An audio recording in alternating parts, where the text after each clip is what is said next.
सभी साथियों को क्रांतिकारी जय भीम, नमो बुद्धाय, जय संविधान, जय मान्यवर साहब काशी राम जी।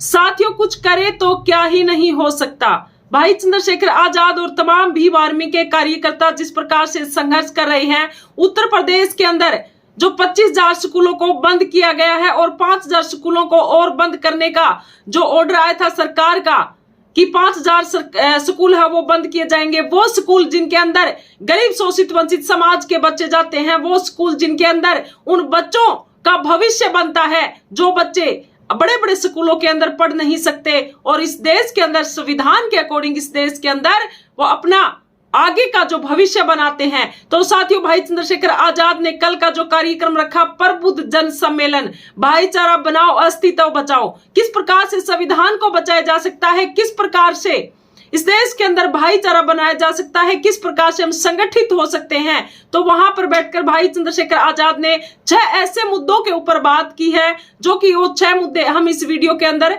आपके साथ साझा करना चाहेंगे, शेयर करना चाहेंगे कि भाई चंद्रशेखर आजाद ने ऐसे 6 मुद्दों के ऊपर क्या कुछ बात की है और वो कौन से ऐसे 6 मुद्दे हैं जो बहुत ही इंपॉर्टेंट होने वाले हैं। तो भाई चंद्रशेखर आजाद ने जो संघर्ष किया और जो भीम आर्मी के तमाम उन कार्यकर्ताओं ने जो संघर्ष किया, तो हम आपको एक बड़ी जानकारी हम आपको दे दें कि लखनऊ की हाई कोर्ट ने यह फैसला दिया है कि 5,000 स्कूल अब वो बंद नहीं होंगे, जो योगी की सरकार 5,000 स्कूल बंद करना चाहती थी। साथियों, देखिए, भाई चंद्रशेखर आजाद ने संसद के बाहर तख्ती लेकर खड़े होकर कहा कि आपसे, इस सरकार से अगर ये स्कूल नहीं चलाए जाते हैं तो ये स्कूल बंद मत कीजिए, ये स्कूल भीम आर्मी को लीज पर दे दें। हम भीम आर्मी की तरफ से ऐसे ऐसे कार्यकर्ताओं को तैयार करेंगे कि आपसे भी ज्यादा शिक्षा को इस देश के अंदर बेहतर बनाने का काम करेंगे। तो साथियों, भाई चंद्रशेखर आजाद ने किस प्रकार से आवाज लगाई और ये आवाज सरकार के ही नहीं, लखनऊ की हाई कोर्ट तक की आवाज पहुंची और भाई चंद्रशेखर आजाद की आवाज से और तमाम उन भीम आर्मी के कार्यकर्ताओं के संघर्ष से जो दिन रात रोडों के ऊपर रहते हैं, उनकी एक आवाज से वो जो 5,000 स्कूल है वो हाई कोर्ट ने जो बंद करने का जो प्लान था, जो सरकार का बंद करने का प्लान था, वो हाई कोर्ट ने नकार दिया है। अब हाई कोर्ट की तरफ से फैसला आ गया है कि अब वो स्कूल बंद नहीं होंगे, अब सरकारी स्कूल बंद नहीं होंगे। लखनऊ हाई कोर्ट ने योगी सरकार के 5,000 स्कूल बंद करने पर लगा दी रोक। यह चंद्रशेखर आजाद भैया की इस प्रकार से जो साथी हैं वो किस प्रकार से पोस्ट बनाकर भी अपना किस प्रकार से पोस्ट बनाकर अपनी खुशी भी जाहिर कर रहे हैं। तो भाई चंद्रशेखर आजाद के वो 6 मुद्दे भी हम आपके साथ शेयर करेंगे। तो भाई चंद्रशेखर आजाद ने वहां पर क्या कुछ कहा है जो प्रबुद्ध जन सम्मेलन, भाईचारा बनाओ और अस्तित्व को बचाओ, वहां पर इकट्ठे होकर और पूरा भाईचारा वहां पर इकट्ठा हुआ। भाई चंद्रशेखर आजाद ने कहा कि 2027 में आजाद समाज पार्टी का साम्राज्य स्थापित पूरे देश में होगा। सफर शुरू हो गया है, अभी तो मंजिल मिलना बाकी है। नगीना सांसद चंद्रशेखर आजाद ने भीम आर्मी, विनय रतन सिंह दोनों ने मिलकर किस प्रकार से और पूरी भीम आर्मी की जो टीम है, उन्होंने बहराइच पहुंचकर चंद्रशेखर आजाद सड़कों पर गरीब मजदूर किसानों ने उनका जोरदार स्वागत किया है और 2 साल का समय मांगा है भाई चंद्रशेखर आजाद ने और कहा है कि 2 साल के बाद आपकी आंखों में आंसू नहीं आएंगे, ये मेरा वादा है। तो साथियों, भाई चंद्रशेखर आजाद को आप ज्यादा से ज्यादा आप सपोर्ट करोगे, भाई चंद्रशेखर आजाद का आप ज्यादा से ज्यादा आप साथ दोगे, तो साथियों ये अपने आप आने वाले जो बच्चे हमारे, उनका भविष्य आप खुद तय कर रहे हैं कि हम किस तरह से किस तरफ जाना चाह रहे हैं। तो साथियों, भाई चंद्रशेखर आजाद के वो 6 मुद्दे वो क्या थे। भाई चंद्रशेखर आजाद ने कहा कि सबसे पहला मुद्दा था ओबीसी की जातिवार जनगणना का मुद्दा, और दूसरा आरक्षण और संविधान पर विश्लेषण। और जो मशीन है, जिस मशीन से आप वोट देते हैं और उससे भारतीय जनता पार्टी की सरकार ने किस प्रकार से पूरे देश के सिस्टम को किस प्रकार से कंट्रोल के अंदर रखा है, उसके ऊपर भी भाई चंद्रशेखर आजाद ने बात की है। चौथी जो बात की है वो है दलित, पिछड़े, आदिवासी वर्ग, अल्पसंख्यकों व मुस्लिमों के ऊपर किस प्रकार से अत्याचार बढ़ते जा रहे हैं। 5वां जो मुद्दा भाई चंद्रशेखर आजाद ने उठाया, प्राइवेट सेक्टर के अंदर आरक्षण की मांग हमारी भी होनी चाहिए। और 6ठा है कमीशन मंडल की सिफारिशों का पूर्ण क्रियान्वयन। तो इस प्रकार से भाई चंद्रशेखर आजाद ने ये 6 बातों का जिक्र किया। और भाई चंद्रशेखर आजाद ने जो पहला जिक्र किया कि ओबीसी कि जातिवार जनगणना का मुद्दा केंद्र सरकार द्वारा अन्य पिछड़ा वर्ग ओबीसी की जाति आधारित जनगणना को जानबूझकर न कराना सामाजिक न्याय के सिद्धांतों के खिलाफ एक सोचा समझा बिल्कुल ये षड्यंत्र है। यह बहुजन समाज की वास्तविक संख्या और उनके अधिकारों को दबाने का एक प्रयास है। तो भाई चंद्रशेखर आजाद ने भाईचारा सम्मेलन के अंदर भाईचारा बनाओ अस्तित्व को बचाओ वहां पर मिलकर अपने भाईचारे के सामने ये बात है ये साझा की है कि सरकार किस प्रकार से जानबूझकर ये जाति गणना ये नहीं करवा रही है और किस प्रकार से इन अधिकारों को दबाने का प्रयास है वो किया जा रहा है। दूसरा जो मुद्दा भाई चंद्रशेखर आजाद ने उठाया कि आरक्षण और संविधान पर विश्लेषण कि वर्तमान शासन व्यवस्था आरक्षण को निष्प्रभावी करने तथा संविधान की मूल भावनाओं को कमजोर करने में लगी हुई है।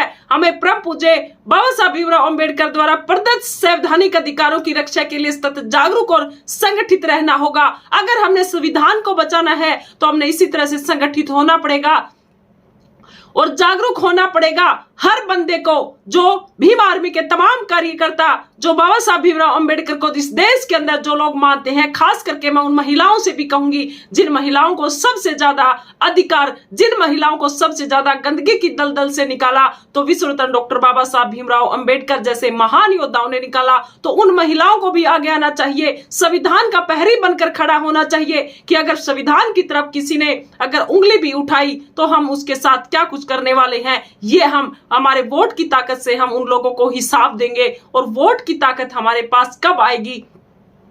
जब हम वोट की ताकत को हम अच्छे से समझ पाएंगे। नहीं तो ये आज के मनवादी व्यवस्था के जो लोग हैं, वर्ण व्यवस्था के जो लोग हैं, ये आपकी वोट का अधिकार भी छीनने जा रहे हैं। बिहार के अंदर जो चुनाव होने वाले हैं तो बिहार की आप खबरों को अगर आप देखोगे, अजीत अंजुम की भी आप खबर को देखोगे, जो सबसे बड़े पत्रकार इस देश के अंदर हैं, तो उनकी खबरों को आप देखोगे तो आपको पता लगेगा कि आपके वोटों के साथ भी क्या किया जा रहा है, गरीब शोषित वंचित समाज के वोटों के साथ क्या किया जा रहा है। भारतीय जनता पार्टी उन्हीं वोटों को रखती है जो उनको वोट देते हैं, बाकी वोटों को क्या कुछ किया जा रहा है वो आप खुद ब खुद हिसाब भी लगा लीजिए और उन तमाम खबरों को आप देखा करें। तो इस प्रकार से उन महिलाओं से भी मैं कहना चाहती हूं जिन महिलाओं को इतनी बड़ी गंदगी से बाहर निकाल कर लाए वो हमारे महापुरुष, जो मान्यवर साहब काशीराम जी, जिन महापुरुषों को भुला दिया गया था, और तमाम हमारे मामना ज्योतिराव फुले जैसे सावित्रीबाई महान महिलाओं जिन्होंने इतना संघर्ष किया हमारे लिए, तो उनका संघर्ष हमें व्यर्थ नहीं जाने देना है। उनके जो पसीना बहा अपना पूरी जिंदगी का जो संघर्ष, वो हमने उनके मिशन को आगे बढ़ाना है। तो इस प्रकार से तीसरा जो मुद्दा भाई चंद्रशेखर आजाद ने कहा कि जो मशीन है जिससे आप वोट देते हैं, जो डब्बा मशीन है, उसके माध्यम से जो चुनाव कराना लोकतंत्र की पारदर्शिता और जन विश्वास के विरुद्ध है। यह व्यवस्था शासक वर्ग के षड्यंत्र का हिस्सा प्रतीत होती है, जिसका उद्देश्य चुनाव प्रक्रिया को नियंत्रित करना है। यानी कि सरकार अपने हिस्से के अंदर किस प्रकार से चुनाव प्रक्रिया को अपने नियंत्रण के अंदर कर लेती है। तो साथियों, ये इसी प्रकार से इन मुद्दों के ऊपर भाई चंद्रशेखर आजाद ने बात की है। चौथा जो मुद्दा भाई चंद्रशेखर आजाद ने कल का जो सम्मेलन के अंदर जो उठाया वो था कि दलित, पिछड़े, आदिवासी वर्ग एवं अल्पसंख्यकों व मुस्लिमों के ऊपर क्या हो रहा है। ये आप सोशल मीडिया के माध्यम से आप देख सकते हैं। सोशल मीडिया आपके लिए एक ऐसा सहारा है जो देश विदेश की खबरें, दलित पिछड़े वर्गों के साथ क्या हो रहा है, आदिवासियों के साथ क्या हो रहा है, अल्पसंख्यकों के साथ क्या हो रहा है, मुस्लिमों के साथ क्या हो रहा है। अब राजस्थान के अंदर, झालवाड़ के अंदर जो सरकार ने किस प्रकार से उस स्कूल की व्यवस्था को अच्छे से नहीं किया, उस छत गिरने से किस प्रकार से उन माओं के लाल चले गए, तो ये आप देख सकते हैं। ये सोशल मीडिया किस प्रकार से इन खबरों को भी दिखाती है और इन सरकार की गंदी उस मानसिकता हरकत को भी दिखाती है। द्रौपदी मुर्मू जैसी राष्ट्रपति इस देश की इन स्कूलों को ठीक नहीं करवा सकते। इस देश के अंदर प्रधानमंत्री नरेंद्र मोदी जी, जो बड़ी बड़ी बातें बोलने वाले, जो विदेशों के अंदर यात्रा करने वाले, इस देश की स्कूलों को, शिक्षा को सही नहीं करवाने वाले, ये स्कूल बंद करने की बात करते हैं, स्कूलों को सही करवाने की बात नहीं करते। और वही लोग पोस्ट करके कहते हैं कि राजस्थान के झालवाड़ा जिले के अंदर किस प्रकार से स्कूल की छत गिरने से ये हादसा हुआ है।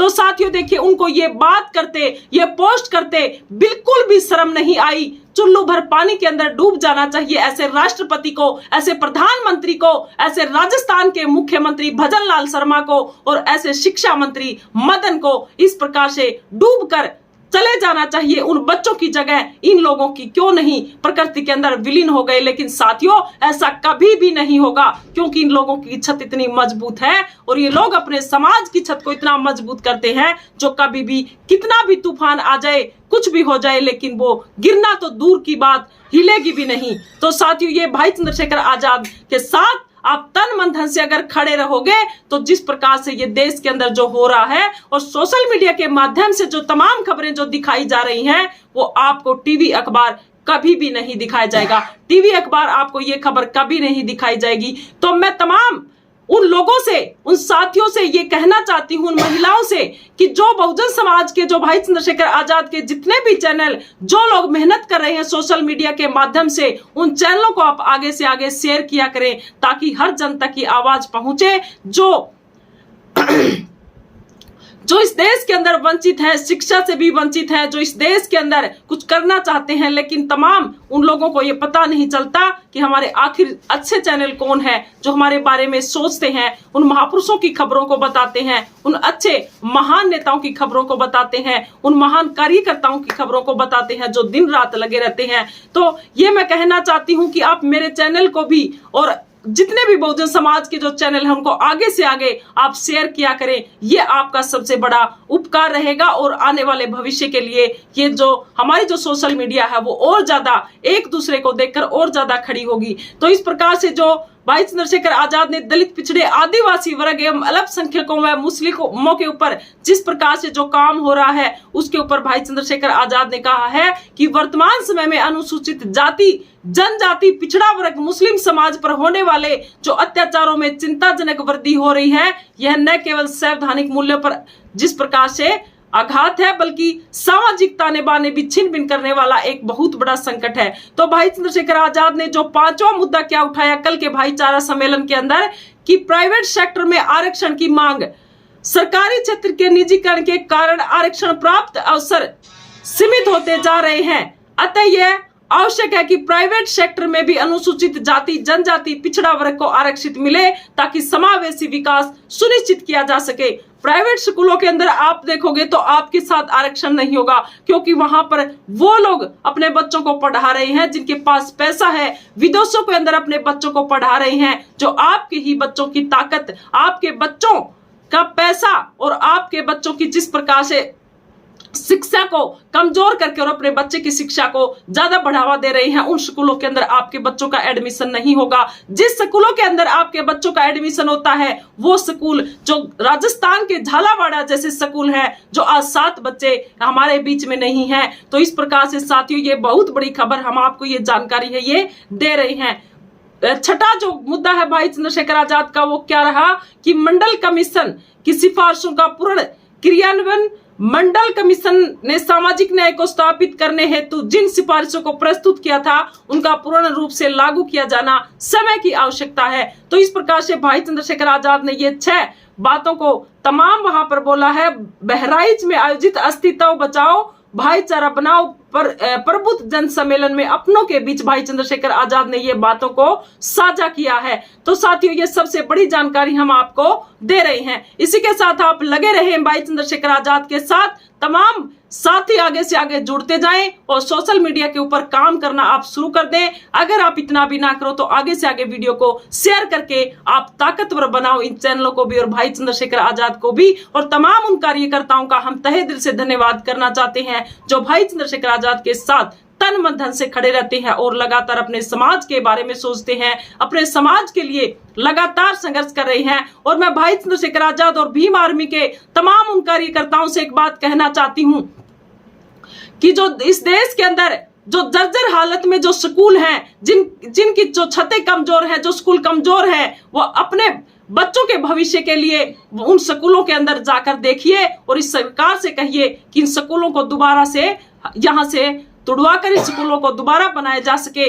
अच्छी मजबूत बिल्डिंग बनाई जा सके, उन स्कूलों के अंदर शोषित वंचित समाज के जो बच्चे जा रहे हैं उनके साथ क्या हो रहा है, ये आप राजस्थान की झालवाड़ से खबर से आप अंदाजा लगा सकते हैं कि आपके साथ क्या हो रहा है, आपके बच्चों के साथ क्या हो रहा है। आपके बच्चों का भविष्य तो तब बनेगा जब आपके बच्चे इस दुनिया के अंदर रहेंगे। तो साथियों, ये सबसे बड़ी जानकारी हम आपको दे रहे हैं। तो ये हम भाई चंद्रशेखर आजाद और तमाम भीम आर्मी के कार्यकर्ताओं से प्रार्थना करते हैं कि देश के अंदर, हर जिले के अंदर, हर प्रदेश के अंदर, हर गांव के अंदर आपको जाकर देखना होगा और हम भी आपके साथ हैं। तमाम आपकी खबरों को सोशल मीडिया के माध्यम से हम आगे से आगे पहुंचाने का काम करेंगे। तो आप मेरी बातों को गौर कीजिए और ये पूरा वीडियो आप देखकर अपना कमेंट करके अपनी राय प्रतिक्रिया जरूर देते रहें। सभी को क्रांतिकारी जय भीम।